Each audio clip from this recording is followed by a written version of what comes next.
Dear students, आज हम देखेंगे the hierarchy of classification that's groups.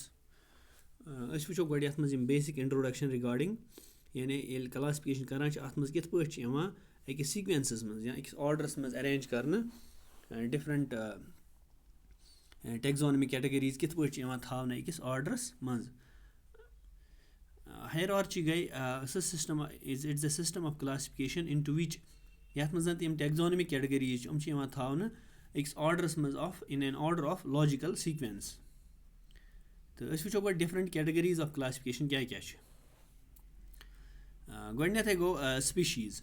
Species one species हसा गई the lowest category of living organisms यानी तम ही स्पीशीज अत मज इंक्लूड कर ग्रुप ऑफ इंडिविजुअल्स यम जन ते अकिस सत क्लोजली रिजेंबल गसान in both structure and function यानी क्लोजली रिलेटेड ऑर्गेनिजम्स यम अकिस सत रलान आसन structure as well as in their function that is called species. दोयम गो अत मज दोयम जीनस।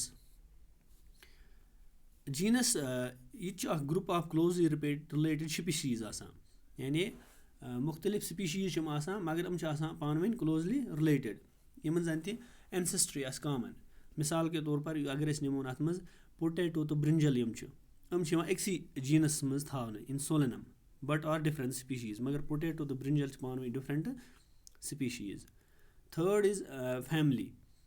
फैमिली मज थावने नंबर ऑफ जेनेरा यम जन ते कॉमन कैरेक्टर्स आसन दे फॉर्म अ फैमिली यानी मुख्तलिफ जीनस या मुख्तलिफ जनरा यमन जन ते कॉमन कैरेक्टर आसन तम बनावा family. For example Solanum and दतूरा हम ज फैमिलीज ज जेनेरा मगर हम अक्सी फैमिली मज थावने तथ फैमिली नाव सोलेनेसी। ूरम गो यथ मज ऑर्डर। ऑर्डरस मज यानी मुख्तलिफ फैमिलीज यमन कॉमन कैरेक्टर्स आसन तम थावने अक्सी ऑर्डरस मज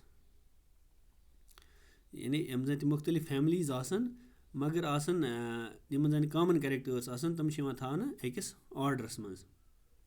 फॉर एग्जांपल अगर मिसाल निमो यथ मज यम यूरसिडिया यानी बियर्स एंड कैनिडी यानी डॉग्स तो वॉल्व्स एटसेट्रा एंड फेलिडी यानी cats tigers belong to same order carnivora carnivora यानी बियर्स डॉग्स वॉल्व्स वगैरह हम थान अक्सी ऑर्डरस मज मगर हम डिफरेंट फैमिलीज यानी बियरन हज फैमिली इथे पे कैनिडिया डॉग्स अलग फैमिली फेलिडिया यानी कैट्स टाइगर्स हम अलग फैमिली मगर ऑर्डरस मज थावन हम अक्सी मज।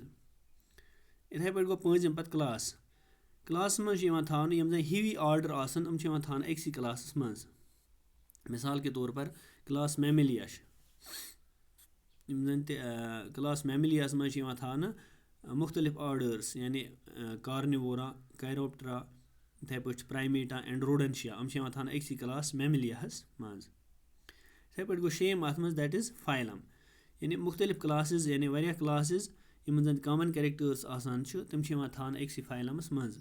मिसाल फाइलम कॉर्डेटा अत मज थान तमाम क्लासेस लाइक अत मज थान पाइसिस एम्फीबिया रेप्टेलिया एव्स तो मैमेलिया हम थान अक्सी फाइलमस मज। इथे पे गो अम पे seventh that is the last that is kingdom यानी यह highest category of taxonomic studies. तमाम एनिमल्स यम सारी एनिमल्स हम थान अक्सी किंगडमस मज दैट इज किंगडम एनिमेलिया। तो यम plants all the plants they are placed in the same kingdom that is Plantia.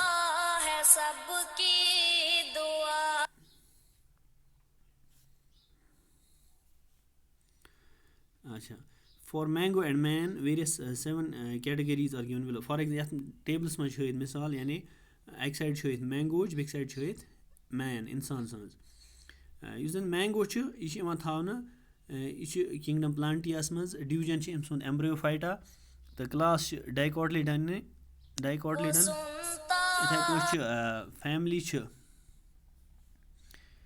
एनाकैरिडेसी इथे पे जीनस मैग्निफेरा तो स्पीशीज इंडिका। इथे पे यॉर्गन अगर वो इंसान सुंद यह थाने किंगडम एनिमेलियास मज। फाइलम गो कॉर्डेटा अम सुंद क्लास गो मैमेलिया ऑर्डर गो प्राइमेटा तो फैमिली गो होमिनिडी तो genus go homo species go sapiens. Taxon is defined as a unit of classification of organisms which can be recognized to a definite category at any level of classification. For example, fishes, insects. Ithe pach category, the plants, the animals are ranked in an arrangement of known categories such as kingdom, phylum, division, class, order, family, genus, and species. Thank you.